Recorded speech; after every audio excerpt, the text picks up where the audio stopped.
इस कहानी की लेखिका है सोनिया सैनी।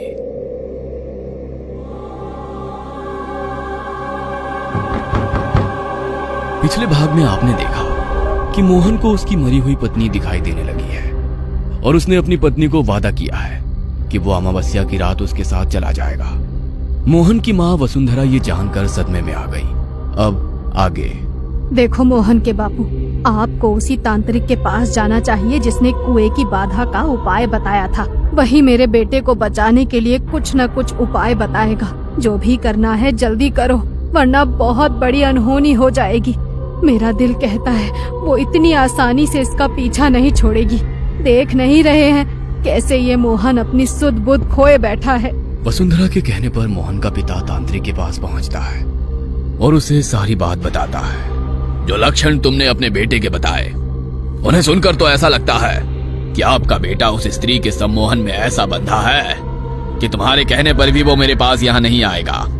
चलो ठीक है, मैं ही तुम्हारे घर चलता हूँ। वहीं चलकर पता लगेगा कि वास्तव में जो औरत तुम्हारे बेटे को दिखाई दे रही है वो तुम्हारी बहू रुक्मणी है या कोई और दुष्ट प्रेत है।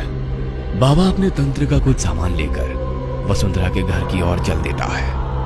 वसुंधरा के घर पहुंचने के बाद बाबा तांबे के कलश में थोड़ा जल मंगवाते हैं और अपने मंत्र की शक्ति से उस जल को अभिमंत्रित करने लगते हैं। लाल रंग का धागा इस लोटे के ऊपर 7 बार लपेटने के बाद उन्होंने मंत्र पढ़ते हुए उस पानी में 7 बार फूंक मारी और फिर वो जल वसुंधरा को देते हुए कहा, ये पानी ले जाकर अपने बेटे को पिला दो। आपका बेटा उस प्रेतनी के सम्मोहन में फंसा है। इस जल को पीने से उसके ऊपर से कुछ देर के लिए ही सही उसका सम्मोहन भंग हो जाएगा और फिर उसके बाद जो हम उसे समझाएंगे शायद उसे समझ में आ जाए। इस समय तो उसे कुछ भी समझाना सिर्फ उसके ही नहीं, हमारी जान को भी खतरा पैदा करने के बराबर है, क्योंकि अगर हमने उसे ज्यादा उकसाया तो वो खुद को नुकसान भी पहुंचा सकता है। अभी आपका बेटा अपने होश में नहीं है। बाबा की बात सुनकर वसुंधरा रोने लगती है। अब रोने से कुछ नहीं होगा, आप जाइए और जाकर ये पानी अपने बेटे को पिलाइए। वसुंधरा लोटे का जल लेकर अपने बेटे के पास जाती है तो देखती है मोहन अपने कमरे में रुक्मणी की अलमारी खोले खड़ा हुआ है। कमरे में चारों ओर रुक्मणी के घाघरे और साज श्रृंगार का सामान फैला हुआ था। तभी मोहन अलमारी से एक लाल रंग के गोटे वाली चुनरी निकालता है और अजीब सी मुस्कुराहट के साथ उसे देखने लगता है। वो ओढ़नी अपने सर पर सजाकर आईने में मुस्कुराते हुए अपना चेहरा देख ही रहा था कि ये देख वसुंधरा खुद पर काबू नहीं रख पाती। मोहन बेटा, क्या है ये सब? हटा ये चुनरी अपने माथे से। वसुंधरा की बात के जवाब में मोहन गुस्से में गर्दन टेढ़ी करके उसे घूरने लगता है। अच्छा सुनना, पूरा दिन ऐसे ही बेचैन होकर कमरे में टहलता रहता है। ये ले बेटा, थोड़ा पानी पी ले। वसुंधरा जैसे ही लोटा मोहन की ओर बढ़ाती है, मोहन लाल आंखें तरेर कर अपनी माँ की ओर देखता है और उस लोटे को छीनकर दूर फेंक देता है। चली जाओ यहाँ से, और अगर अब मेरे कमरे में आई ना तो अमावस्या तक का इंतजार नहीं करूंगा। मैं चला जाऊंगा, बहुत दूर चला जाऊंगा। जाओ यहाँ से। बेटे का ऐसा रूप देखकर वसुंधरा डर से कांपते हुए वापस बाबा के पास आ जाती है। बाबा, वो तो अपने कमरे में मुझे पाँव भी नहीं रखने दे रहा। अब आप ही बताइए मैं क्या करूं? पता नहीं वो मरकर भी मेरे बेटे का पीछा क्यों नहीं छोड़ रही है। ना जाने अब उसे मेरे बेटे से क्या चाहिए। देखो, प्रेत किसी भी इंसान पर ऐसे ही हावी नहीं होते।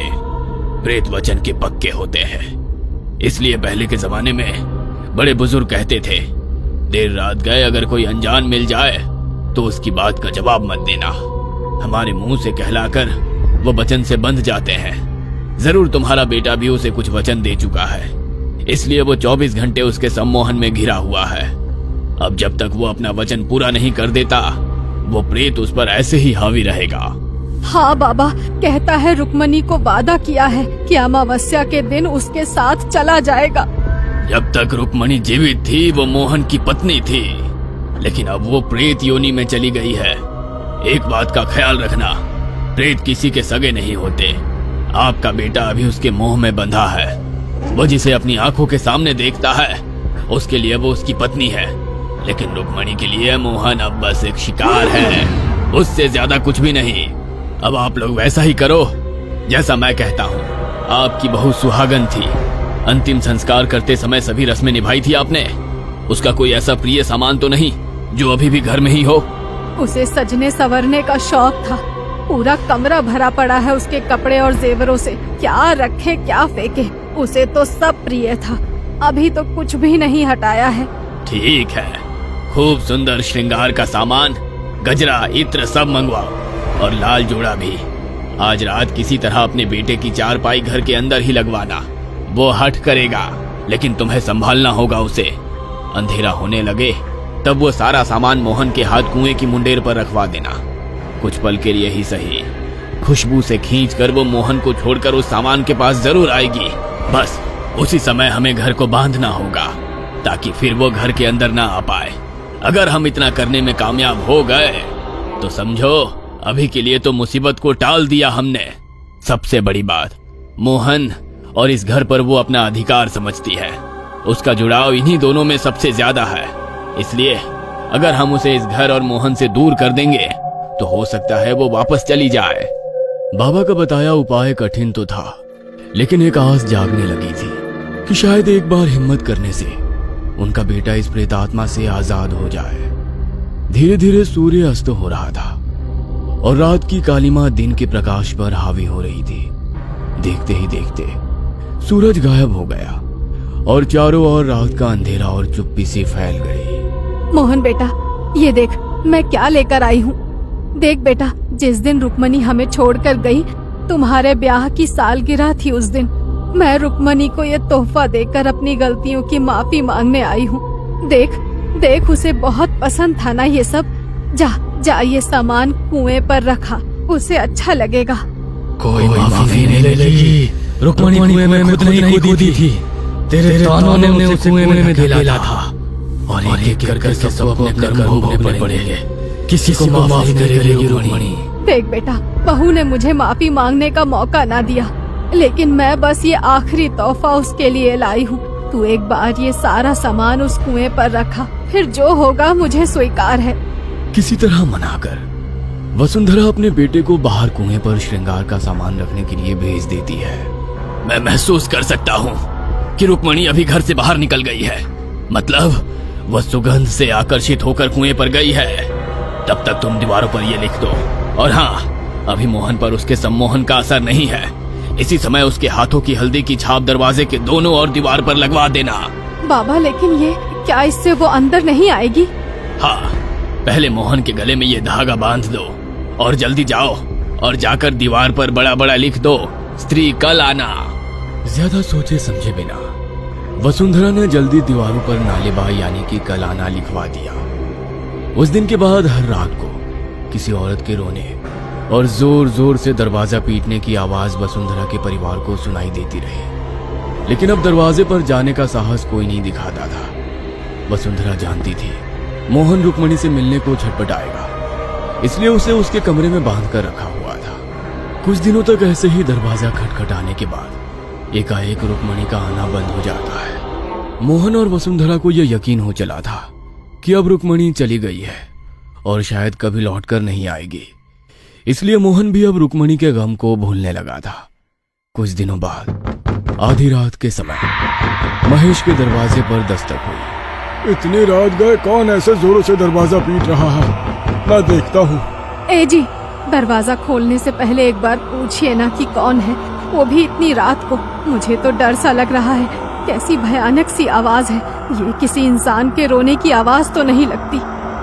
कौन है बाहर? भैया भैया, दरवाजा खोलिए ना। अरे क्यों देर कर रहे हो, मैं पहले ही इतना घबराई हुई हूँ। अरे ये तो सुशीला की आवाज है। सुशीला, तू अचानक यहाँ? सब ठीक तो है ना? भैया, सब अंदर से ही पूछ लोगे क्या?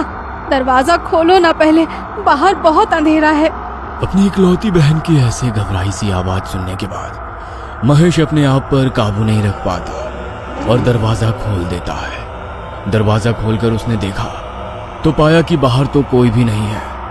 हैरान होकर वो दरवाजे के 4 कदम आगे तक जाकर देखता है, लेकिन बाहर उसे कोई नजर नहीं आता। तभी उसकी नजर जमीन पर लाल रंग से बने पैरों के निशान पर जाती है। कोई तो था यहाँ जिसके पाँव के निशान बने हुए हैं, लेकिन इतनी जल्दी गायब कैसे हो गया? इससे पहले कि महेश कुछ भी कर पाता एक चीख की आवाज सुनाई देती है, जिसे सुनकर महेश की पत्नी दौड़ते हुए घर के बाहर आती है। लेकिन ये देखकर उसके होश उड़ जाते हैं कि बाहर से महेश गायब हो चुका है। आधी रात को इस तरह दरवाजा खटखटाकर गांव के मर्द को उठा ले जाने की घटना से पूरा गांव स्तब्ध था। अरे भैया, महेश की औरत का कहना है कि कौन औरत थी जो उसकी बहन की आवाज में दरवाजा खटखटाई, और जब दरवाजा खोला तो अचानक से उसको लेकर रफू चक्कर हो गई। दरवाजे पर खून के छींटे और पैरों के निशान मिले हैं। अब सोचने वाली बात यह है कि ऐसी कौन सी औरत है जो एक हट्टे कट्टे आदमी को 1 सेकंड में गायब कर दे।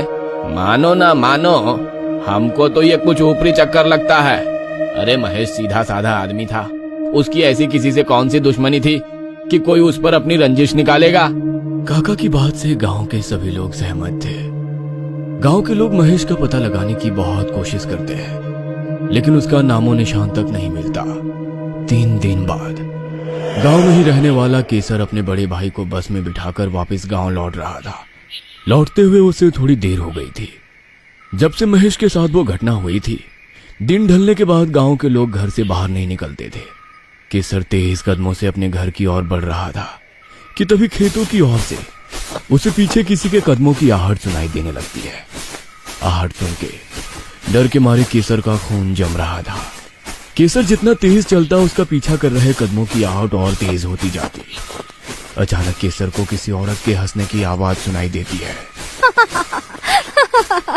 और कितना तेज भागोगे केसर, अरे संभाल कर, गिर पड़ोगे।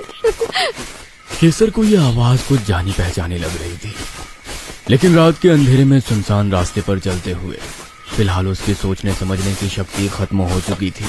अरे इतना क्यों घबरा रहे हो हमसे? हम तो थक गए तुम्हारे पीछे पीछे दौड़ते हुए। केसर अब रुको ना। अचानक ही केसर को एहसास हुआ, यह आवाज तो उसकी प्रेमिका रेखा की है। अरे रेखा तो? केसर जैसे ही पीछे मुड़कर देखता है, उसे अपने पीछे लाल जोड़े में घूंघट ओढ़े एक महिला दिखाई पड़ती है। इतनी रात को यहाँ क्या कर रही हो खेतों में? और ये घूंघट क्यों डाल रखा है? जा, जल्दी से अपने घर चली जा, ठीक नहीं है ऐसे घूमना। अभी तक रेखा की आवाज में उसे पुकारने वाली वो स्त्री अब एकदम शांत खड़ी थी। कांपते हाथों से केसर उसका घूंघट उठाता है तो देखता है घूंघट के अंदर कोई था ही नहीं। केसर चीख कर भागने लगता है और अपने घर के दरवाजे पर पहुंचकर जोर जोर से दरवाजा पीटने लगता है। इससे पहले कि उसकी मां दरवाजा खोलती, एक जोरदार चीख सुनाई देती है और केसर वहां से गायब हो जाता है। अगली सुबह गांव में हाहाकार मच गया था। यह घटना ठीक वैसे ही घटी थी जैसे महेश के दरवाजे पर हुई थी। अपने ही घर के दरवाजे के सामने से कोई आदमी चुटकियों में गायब हो गया था और पीछे रह गए थे केवल वो लाल पैरों के निशान और खून के छींटे। अब तो गांव के लोगों में डर का ऐसा माहौल बना कि रात को क्या, दिन में भी घर से बाहर निकलने से पहले गांव के आदमी घबराने लगे। जब कोई और उपाय ना सूझा तो सभी लोग मिलकर फिर से तांत्रिक बाबा के पास पहुंचे। ठीक है, मैं खुद आप लोगों के साथ चलकर देखता हूँ कि गांव पर यह कैसा संकट आन पड़ा है। बाबा ने गांव में जाकर पैरों की उन निशानों और खून की छींटों को देखा और फिर अपनी कुटिया में लौट आए। कुटिया में आकर बाबा ने ध्यान लगाया ताकि वे गांव से गायब हुए लोगों के बारे में जान सकें। जिस बात का मुझे डर था आखिर वही हुआ। रुक्मणी एक बार फिर से लौट आई है और इस बार वो बहुत गुस्से में है। पहले तो उसने मोहन को अमावस्या तक का समय दिया था, लेकिन अब तो वो सीधा मर्दों को उठाकर ले जा रही है। लगता है अब वो गांव के किसी भी आदमी को बख्शने वाली नहीं है। बाबा, क्या ऐसा कोई उपाय नहीं है कि वो हमारे गांव से चली जाए? वही उपाय करना होगा जो मोहन के परिवार ने किया था। गांव के सभी लोग अपने घर की दीवारों पर स्त्री तू कल आना लिखवा दो और उसके साथ ही घर में जितने भी मर्द हो सबके हाथ के हल्दी के निशान दरवाजे पर छपवा दो। जिसके भी घर में जवां मर्द है वो सब श्रृंगार का सामान उस कुएं के पास रख देना। बाबा की कहे अनुसार गांव के सभी लोगों ने अपने घर की दीवारों पर बड़े बड़े अक्षरों में कल आना लिखवा दिया। मेरे कारण ही गांव के इतने लोगों की मौत हो गई। वो उनके लिए नहीं, मेरे लिए आती है। उसी रात मोहन ने अपने गले में पहना हुआ धागा उतार दिया और जाकर कुएं के पास बैठ गया। आधी रात बीतने के बाद रुक्मणी मोहन के पास आई और उसके पास बैठ गई। कुछ देर बाद जब रुक्मणी सहज होकर मोहन से बातें करने लगी, तभी मोहन ने रुक्मणी का हाथ पकड़ा और तेज आवाज में हनुमान चालीसा का पाठ करने लगा। रुक्मणी दर्द से जोर जोर से चिल्ला रही थी और मोहन से अपना हाथ छुड़ाने के लिए छटपटा रही थी। देखते ही देखते रुक्मणी एक भयानक चुड़ैल के रूप में बदल गई और भयानक आवाज निकालकर मोहन को डराने की कोशिश करने लगी। किंतु मोहन लगातार अपना पाठ करता रहा और रुक्मणी के लाख प्रयास करने के बाद भी उसने उसका हाथ नहीं छोड़ा। मुझसे छल किया है तुमने, एक बार नहीं बार बार। आज तो मैं जा रही हूँ, लेकिन मैं लौट कर आऊंगी जरूर। कहते हैं इस घटना के बाद बहुत दिनों तक किसी स्त्री की रात के समय चीख चीख कर रोने की आवाज सुनाई देती थी, लेकिन उसके बाद धीरे धीरे सब कुछ सामान्य हो गया। मोहन का परिवार रुक्मणी की मौत के बाद कभी भी उबर नहीं पाया। पहले उसकी माँ और फिर पिताजी की गंभीर बीमारी के कारण मौत हो गई। पत्नी की मौत का गम भुलाने को मोहन आजीवन अविवाहित रहा और अकेले में ही अपना जीवन बिताया। कहते हैं मोहन ने इस घटना के बाद घर से निकलना बिल्कुल बंद कर दिया था। उस दिन के बाद रुक्मणी गांव में लौटकर नहीं आई थी, क्योंकि मोहन के माता पिता की मौत के बाद रुक्मणी हमेशा के लिए उसके साथ ही रहने लगी थी। ये कहानी आपको अच्छी लगी हो तो हमें सब्सक्राइब करें, हमारा इंस्टाग्राम और फेसबुक पेज जरूर फॉलो करें। और हाँ दोस्तों, सब्सक्राइब करना भूलना मत।